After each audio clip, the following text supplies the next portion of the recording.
and the Magic Library, Discovering World Cultures.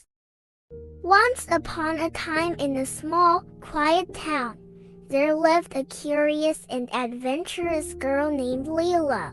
Leela loved reading books and learning about faraway places. She spent hours at the local library, losing herself in stories of distant lands and fascinating cultures. One sunny afternoon, as she wandered through the library, she stumbled upon a door she had never seen before. The door was old and wooden, with intricate carvings and a golden handle that glowed softly in the sunlight. "How peculiar," Leela whispered to herself. "I wonder where this door leads." With a heart full of curiosity, Leela turned the handle and stepped through the door. To her amazement, she found herself in a grand, magical library. The room was enormous, with towering bookshelves filled with books of all shapes and sizes. The air was filled with the scent of old parchment and the faint sound of whispering pages. "Welcome, Leela," said a gentle voice. Leela turned to see a wise old librarian with twinkling eyes and a warm smile. "This is a magic library, where each book holds a key to a different world. Are you ready for an adventure?" Leela nodded eagerly. "Yes, please. I'd love to learn about different cultures." The librarian handed Leela a beautifully illustrated book. "Open this book, and it will transport you to another country. Enjoy your journey, and remember to learn as much as you can." Leela opened the book, and in a flash of light, she found herself standing in the middle of a bustling market in Mexico. Colorful stalls lined the streets, filled with vibrant fruits, handmade crafts, and delicious food. The air was filled with the lively sounds of mariachi music and the chatter of people speaking Spanish. "Bienvenida a Mexico," greeted a friendly vendor. "Welcome to Mexico. Would you like to try some tacos?" Leela smiled and nodded. She tried a taco filled with seasoned meat, fresh salsa, and a squeeze of lime. "This is delicious," she exclaimed. The vendor chuckled. "We have many tasty dishes here in Mexico. Make sure to try some churros too." As Leela explored the market, she learned about traditional Mexican clothing, like colorful dresses and sombreros.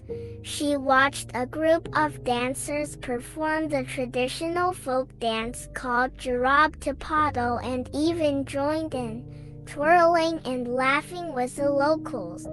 Before she knew it, the book in her hand began to glow, signaling it was time to move on. Leela opened it again and was transported to a new place. This time, she found herself in Japan, surrounded by beautiful cherry blossom trees in full bloom. The delicate pink petals fluttered in the breeze, creating a magical atmosphere. Leela noticed people dressed in elegant kimonos and heard the soft strumming of a shamisen, a traditional Japanese instrument. "Welcome to Japan," said a kind woman in a kimono. "Would you like to join our tea ceremony?" Leela nodded enthusiastically.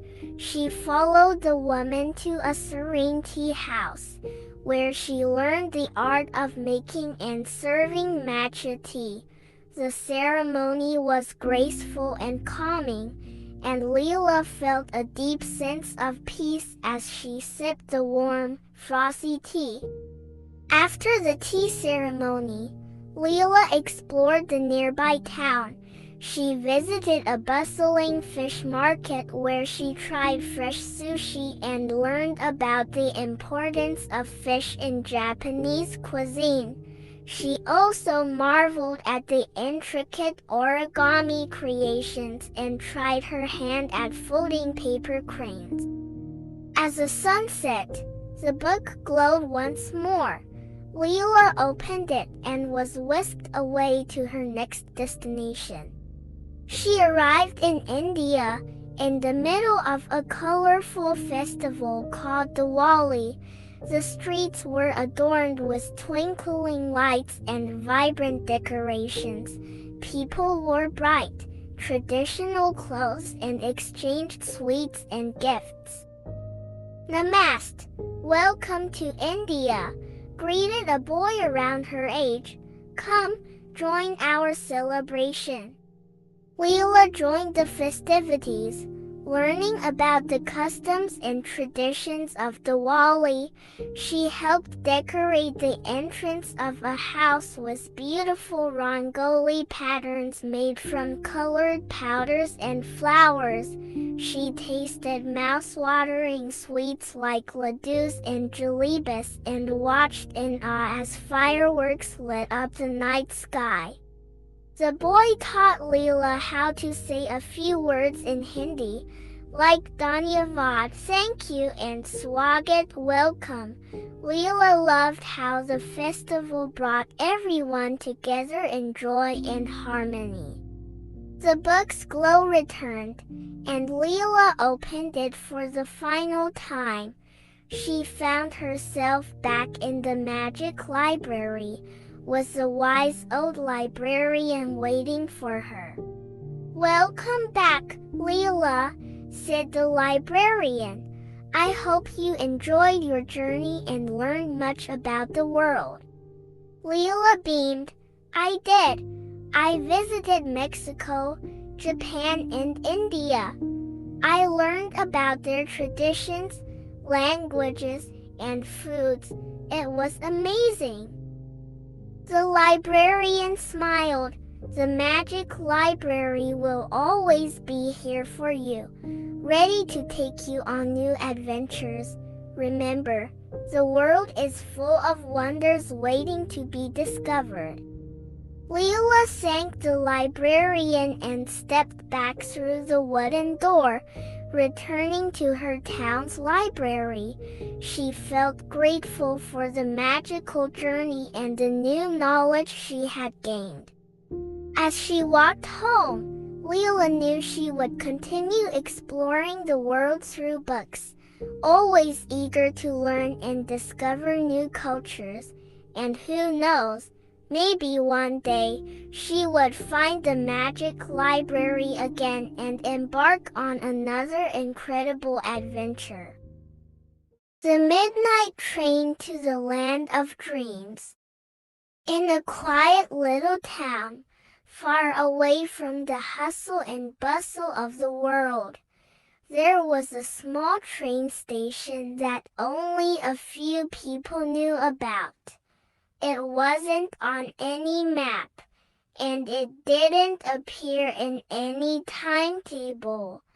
But every night, at exactly midnight, a mysterious train would pull into the station, its gleaming black engine puffing out clouds of silvery steam.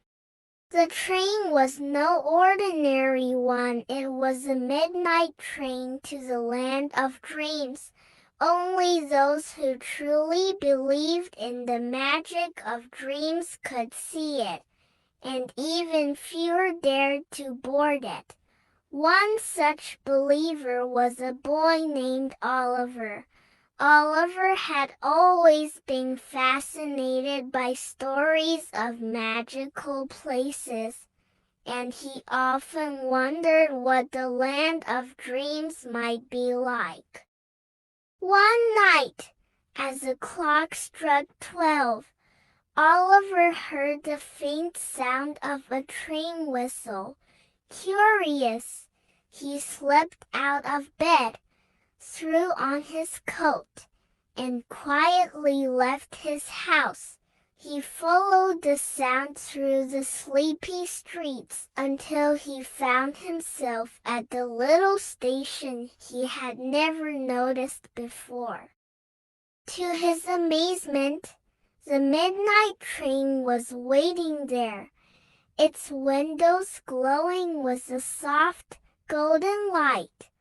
The doors slid open with a gentle hiss, and a conductor in a crisp blue uniform smiled at him. "Are you ready for an adventure, young dreamer?" the conductor asked. Without a second thought, Oliver nodded and stepped aboard. The train's interior was unlike anything he had ever seen. The seats were plush and comfortable, and the walls were lined with shelves of books that seemed to glow with their own light. Soft music played in the background, and the air was filled with the scent of lavender and honey.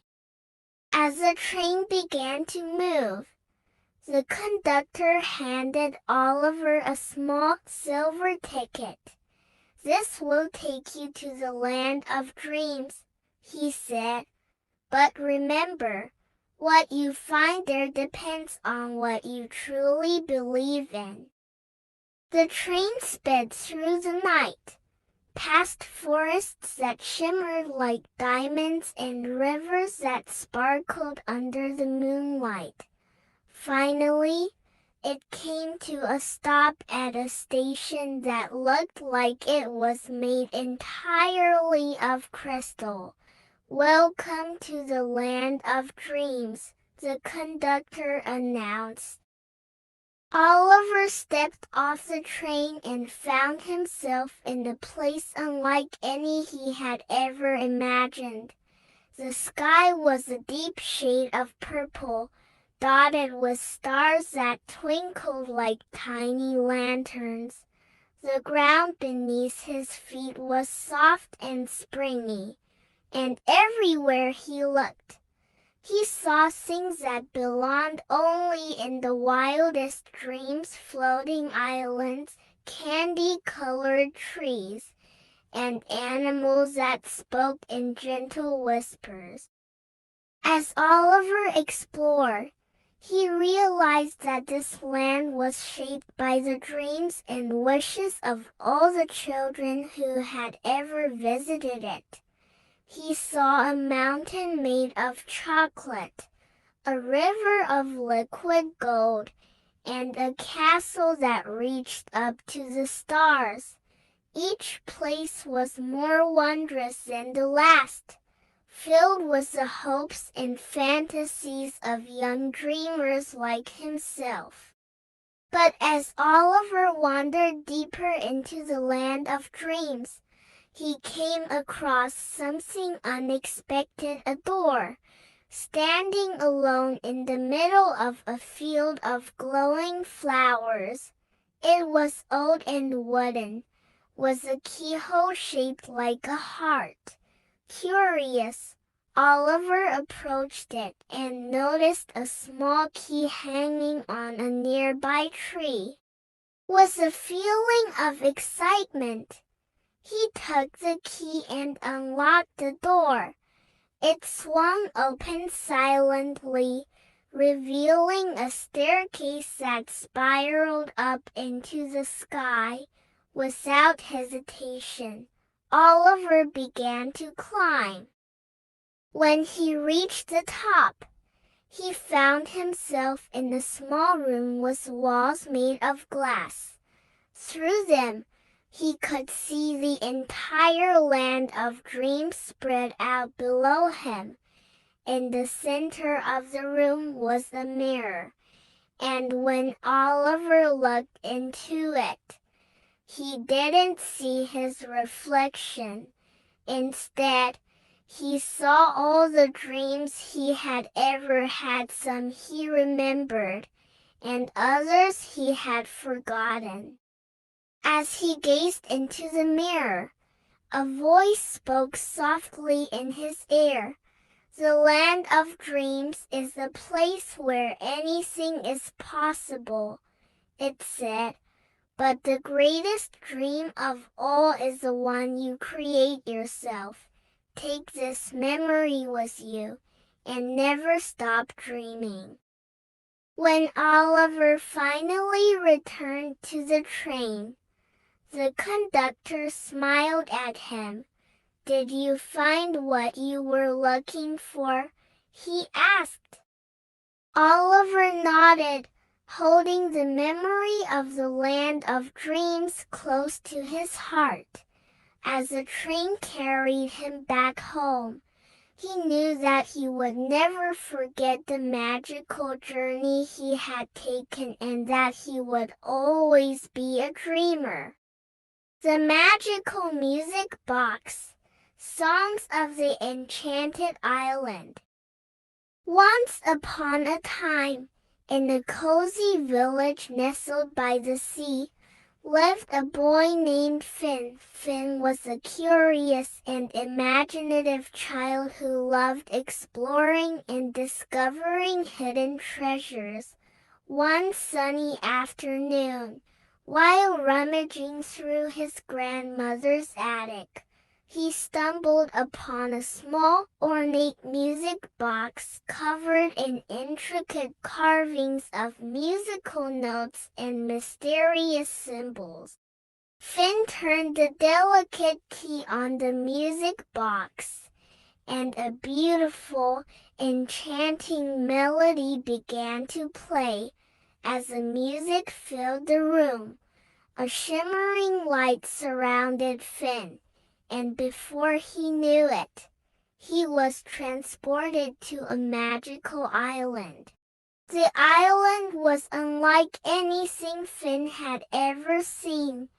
It was filled with vibrant flowers, lush greenery, and sparkling streams. The air was filled with sweet melodies that seemed to come from every direction. Finn realized that this was no ordinary island. It was an enchanted place where music held the key to unlocking ancient mysteries. As Finn wandered through the island, he came across a friendly talking parrot named Melody. Welcome to the Enchanted Island, Finn, Melody squawked. The island's magic is in danger, and only you can save it. You must solve the musical puzzles hidden around the island to protect the magic. Finn felt a mix of excitement and determination. I'll do my best, Melody. Where do we start? Melody guided Finn to a grand, ancient tree with golden leaves that shimmered in the sunlight. The first puzzle is here, Melody explained. You must play the correct sequence of notes on the tree's roots to unlock the magic hidden within. Finn studied the tree's roots, which had musical notes carved into them. He listened carefully to the melodies around him and began to play the notes, with each correct note. The tree's leaves glowed brighter until the entire tree was bathed in golden light. You've done it, Finn, Melody cheered. The first puzzle is solved, but there are more to go. As they continued their journey, Finn and Melody encountered various challenges. They crossed a bridge that only appeared when a certain tune was whistled, deciphered a song hidden in the wind, and played a lullaby to awaken a sleeping giant who guarded a precious gem. At each puzzle, Finn's musical skills and quick thinking were put to the test. He learned to listen carefully, trust his instincts, and appreciate the beauty and power of music. Along the way, Finn made friends with other magical creatures, like Harmony the hummingbird and Rhythm the rabbit, who helped him on his quest. Finally, Finn and his friends reached the heart of the island, where a grand castle stood. Inside the castle was the source of the island's magic, a magnificent crystal that pulsed with a radiant light. But the crystal was guarded by a fearsome dragon named Tempo. Tempo's scales shimmered like a rainbow, and his eyes sparkled with wisdom. To protect the crystal, you must prove your worth.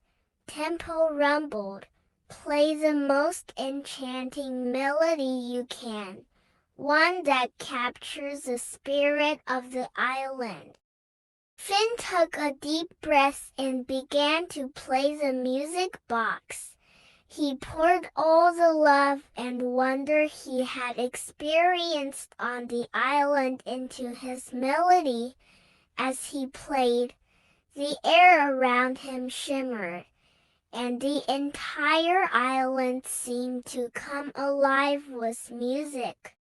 The dragon's fierce expression softened, and he nodded approvingly.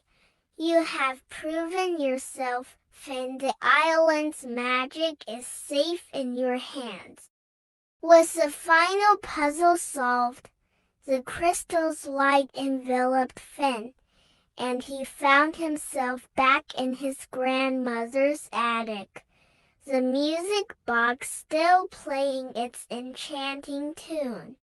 Finn knew he would never forget his incredible adventure on the enchanted island. He had discovered the true power of music and the importance of listening, learning, and believing in magic.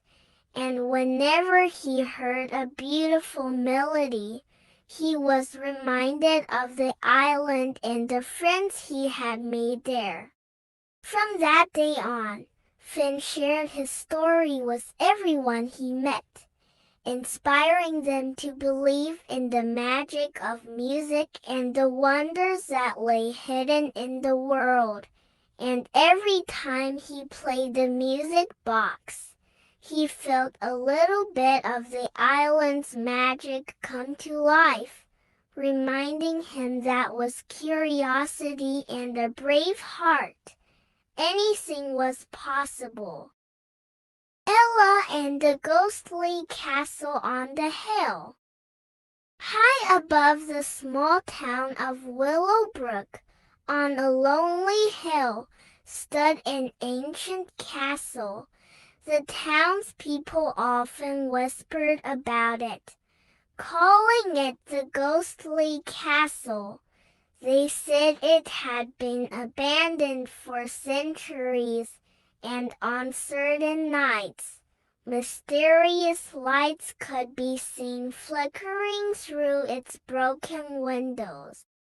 Ella, a curious and adventurous girl, had always been fascinated by the castle, while others avoided it.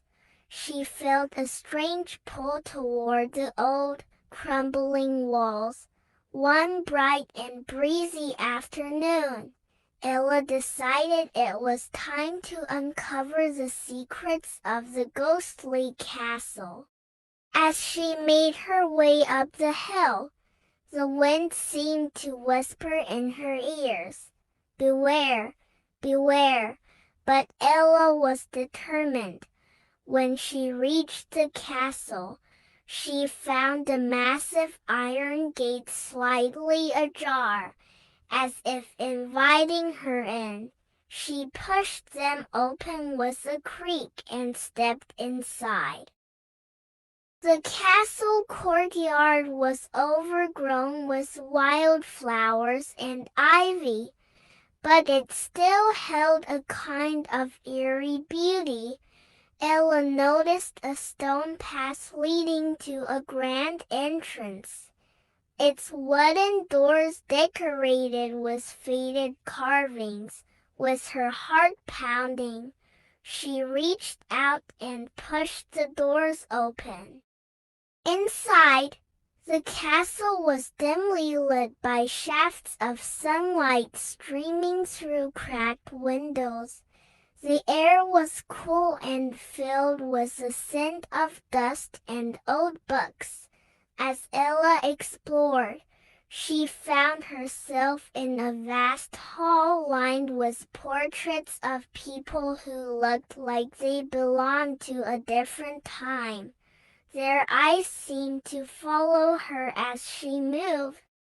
At the far end of the hall was a spiral staircase, winding up into the shadows above. Ella hesitated for a moment, then began to climb. The stairs creaked under her feet, and the sound echoed through the empty castle. When she reached the top, Ella found herself in a small room with a single window overlooking the town below. In the center of the room was an old wooden chest, covered in cobwebs. With trembling hands, Ella lifted the lid. Inside, she discovered a collection of letters tied together with a silver ribbon. The letters were addressed to a girl named Isadora, written long ago by someone named William. Ella carefully opened one and began to read. The letter spoke of hidden secrets, a forbidden friendship, and a promise to meet at the ghostly castle. But the last letter was different. It was a goodbye. Suddenly, the room grew colder, and Ella felt a presence behind her. She turned around slowly, and there, standing in the shadows, was a ghostly figure. But the figure wasn't frightening. It was a young woman, her face kind and sad. "Are you Isadora?" Ella whispered. The ghostly figure nodded. "I have waited here for so long, hoping someone would find my letters. William never returned, and I have been trapped here, longing to be free." Ella's heart ached for the lonely ghost. "What can I do to help?" she asked. "Take these letters and share our story," Isadora said softly. "Let the world know of the love that once lived in this castle. Only then can I find peace." Ella promised to do just that. She gathered the letters and carefully tucked them into her backpack. As she turned to leave, the ghostly figure smiled, and for a brief moment, the entire castle seemed to glow with a warm, golden light. When Ella returned to Willowbrook, she shared Isadora's story with the townspeople. They listened in awe, and soon the tale of the ghostly castle on the hill spread far and wide. The castle was no longer feared, but remembered as a place where love once blossomed, even in the face of great sorrow. And as for Ella, She became known as the girl who brought peace to the ghostly castle on the hill. For more stories, like and subscribe our channel.